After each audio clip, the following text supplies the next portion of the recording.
হয়ে গেছে কিনা বুঝতে পারছি না। এই নিয়ে নিয়েছি অল্প একটু, আর একটু নেবো, আর পেঁয়াজ কুচি। নমস্কার বন্ধুরা, দীপিকাস ব্লগ আপনাদের সকলকে জানাই স্বাগত। আবারও চলে এলাম একটা নতুন ব্লগ ভিডিও নিয়ে। তো আজকে সারাটা দিন থাকবেন, আজকে একটু অন্যরকম হতে চলেছে ভিডিওটা। কারণ আজকে আমি একটা রেসিপি বানাবো, সেটাই আপনাদের সাথে শেয়ার করব। কারণ হচ্ছে জাস্ট আমি নর্মাল ভিডিও করি, তো আজকে ওই রেসিপিটা যেহেতু বানাবো, আমিও প্রথমবার বানাবো, আর সেটা আপনাদের সাথেও শেয়ার করব। চলুন, এখন না, ওটা করবো সন্ধ্যাবেলা। তাই ভিডিওটা আমি এখান থেকেই শুরু করলাম। চলুন, আপনাদের একদিন দেখিয়েছিলাম যে 4টে ফুলের চারা কিনেছিল আমার যা, গাঁদা ফুলের চারা। তো গাঁদা ফুলগুলো এত সুন্দর ফুল হয়েছে, তো ভাবলাম যে আপনাদের একটু দেখাই। চলুন দেখিয়ে নিই একটা। এই দেখুন ফুল গাছগুলো কি সুন্দর ফুল ফুটেছে, দেখেছেন? এই একটা গাছ রয়েছে, গাঁদা ফুলগুলো খুব সুন্দর লাগছে।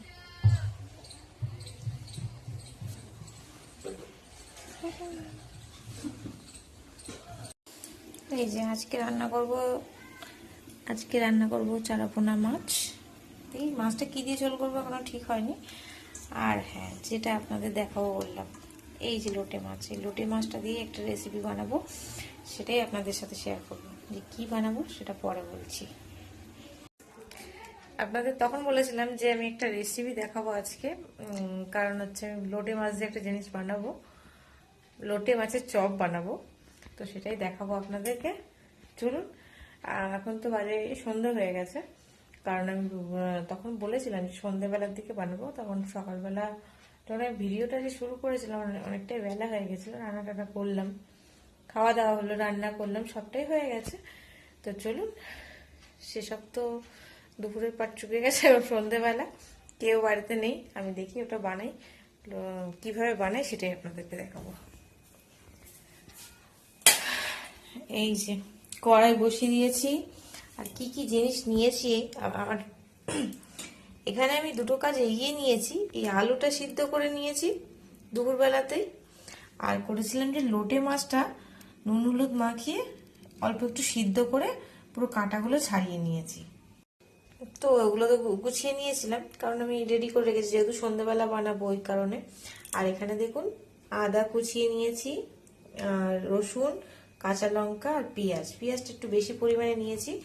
আর চপ টপ বানাতে গেলে তো একটু গুঁড়ো মশলা, মানে একটা মশলা, ভাজা মশলা লাগে, তো সেখানে তার জন্য এখানে নিয়ে নিয়েছি শুকনো লঙ্কা, তেজপাতা, জিরে, ধনে ও গরম মশলাটা এখানে দেওয়া হয়নি, এখানে গরম মশলা একটু, মানে দুটো এলাচ আর একটু দিয়ে দেবো এর মধ্যে, তাহলেই হয়ে যাবে, এলাচ আর দারচিনি। চলুন ওগুলো দিয়ে নিই, দিয়ে তারপর আমি গ্যাসটা জ্বালিয়ে দিয়ে দেবো। সবার আগে আমি গোটা মশলাগুলো একটু ভেজে নেব, তারপর গুঁড়াতে হবে, তাহলে একটু ভেজে নিই, তারপরে আসছি। কড়াই বসিয়ে দিয়েছি, কড়াইতে তেলও দিয়ে দিয়েছি। কি বল, এই যে পেঁয়াজটা একটু ভেজে নেব, তারপর ওই আদা রসুন কুচিগুলো দেবো। আদা রসুনটা একটু কুড়িয়ে নিয়েছি, কুচি করে দিলে মুখে যদি পড়ে ওই কারণে। আর এই যে এখানে কিছুটা ধনে পাতা ধুয়ে রেখেছি, এটাও কুচিয়ে নেব। চলুন এটা একটু ভেজে নিই, তারপর আসছি। এই যে এখানে দিয়ে দিয়েছি আদা রসুন লঙ্কা কুচি, সবটা দিয়ে দিয়েছি, দিয়ে একসাথে বেশ করে অনেকক্ষণ ধরে ভেজে নিয়েছি। এরপরে দিয়ে দেবো গুঁড়ো মশলাগুলো, সমস্ত মশলাটা দিয়ে দিয়েছি। এর মধ্যে আমি একটু সামান্য পরিমাণে জল দেবো, যাতে মশলাটা পুড়ে না যায়। এই যে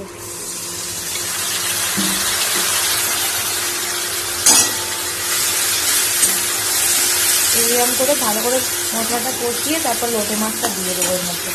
লোটে মাছটা দেখুন দিয়ে দিয়েছি এর মধ্যে। এখন ভালো করে এটা একটু জল ছেড়ে দেবে লোটে মাছটা, মানে জল ধরানোই আছে, তবু এখনো জল বেরোবে। এটাকে ভালো করে কষাবো, তারপরে দেবো আলু। এই যে লোটে মাছটা পুরো রান্না হয়ে গেছে, এবার এর মধ্যে দিয়ে দেবো আলু। আলুটা শক্ত হয়ে গেছে, আমি শুধু দুপুরবেলা সিদ্ধ করো তো, দাঁড়ান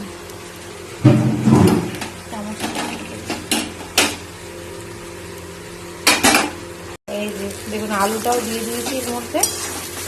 এবার দেবো, আলুটা দিয়েও চিনি নিলাম, পুরো মিশিয়ে নিয়েছি, এখনো খানিকটা মেশাতে হবে আর কি।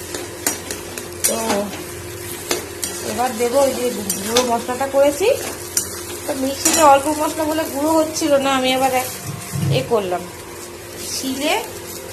শিলনোড়া দিয়ে এটাকে প্লাস্টিকের মতো দিয়ে গুঁড়ো করিয়েছি, এই যে আছে। আর এবার দেবো ধনে পাতাটাও দিয়ে দেবো এর মধ্যে, দাঁড়ান। এই যে দেখুন ধনে পাতাটা আর ওই গুঁড়ো মশলাটা দিয়ে দিয়েছি একদম। এবার এটা দিয়ে ভালো করে মিশিয়ে নিলেই হয়ে যাবে রেডি, আর কিছু করতে হবে না। চলুন মিশিয়ে নিই, তারপর ফিরে আসি। এই যে হয়ে গেছে পুরটা রেডি, থালা ঢেলে দিয়েছি, একটু ঠান্ডা হোক, নয়তো হাত দেওয়া যাবে না। আর এখানে একটু ময়দা নিয়ে নিয়েছি 3-4 চামচ, আর এই যে কর্নফ্লাওয়ার দিয়ে দেবো ওর মধ্যে, দিয়ে এই যে গোলমরিচ গুঁড়ো আর সামান্য নুন দিয়ে এটা একটু জল দিয়ে গুলিয়ে নেব। এই যে দেখুন পুরটা আমি এইভাবে করে প্রত্যেকটা চপ ভেজে নেব, এইভাবে করে আমি আকার দিয়ে মধ্যে একটা একটা করে দিয়ে, এই যে। আর এখানে আমি ব্রেড ক্রাম্ব আমি পাইনি, তাই জন্য আমি এখানে টোস্ট বিস্কুট গুঁড়ো করে নিয়েছি। আপনারা ব্রেড ক্রাম্ব পেলে অসুবিধা নেই, ওটা দিয়ে দিতে পারেন। এই যে এক এক করে আমি কোট করে নেবো, এবার ডবল কোট করবো, বুঝলেন। আবার একবার দিয়ে দিলাম,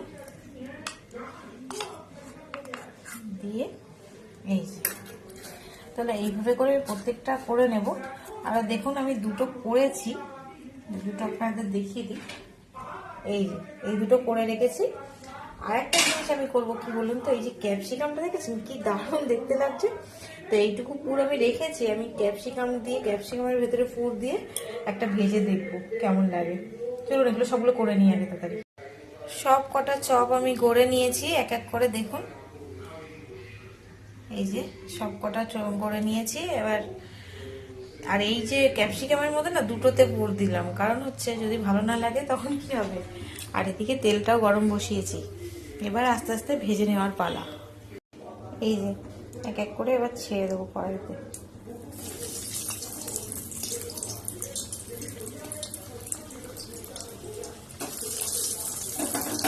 দু তিনটে করে, চারটে করে হবে, মানে চারটে করে দিই।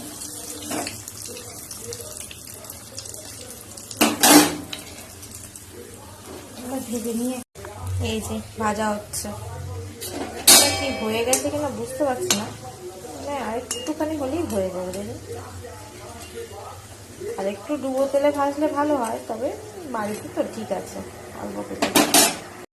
এই যে ভাজা হয়ে গেছে, এখানে সবটা আছে। তুহিনের বাবার তো অর্ধেক খাওয়া হয়ে গেল, মানে খাওয়া শুরু করে দিয়েছে, বললো খুব ভালো হয়েছে। যাই হোক আপনারাও এইভাবে বানিয়ে খেয়ে দেখবেন একবার, তা তো বুঝতে পারবেন। আর এদিকে কিছুটা ভাজা হচ্ছে, এখানে এখনো এইগুলো ভাজিনি, এখনো অনেক কাজ বাকি, চলুন ভাজি। এই যে কমপ্লিট হয়ে গেছে। আমি এখানে সস নিয়ে নিয়েছি অল্প একটু, আর একটু নেবো, আর একটু পেঁয়াজ কুচি। আর এখানে যদি কাসুন্দি দিয়ে খাওয়া যায়, আমার কাছে কাসুন্দি নেই, ওই জন্য নিতে পারলাম না। আপনারা বানিয়ে কাসুন্দি দিয়ে খাবেন, দারুণ লাগে সত্যি। তো চলুন ভিডিওটা আজকে এখানেই শেষ করছি, আপনারা ওইভাবে বানিয়ে খেয়ে দেখবেন একদিন। আর ভিডিওটা ভালো লাগলে অবশ্যই আমার ইউটিউব চ্যানেলটা সাবস্ক্রাইব করে দেবেন। আর ভিডিওটা ভালো লাগলে, আজকের ভিডিওটা যদি ভালো লাগে তাহলে একটা অবশ্যই লাইক করবেন। টাটা বন্ধুরা।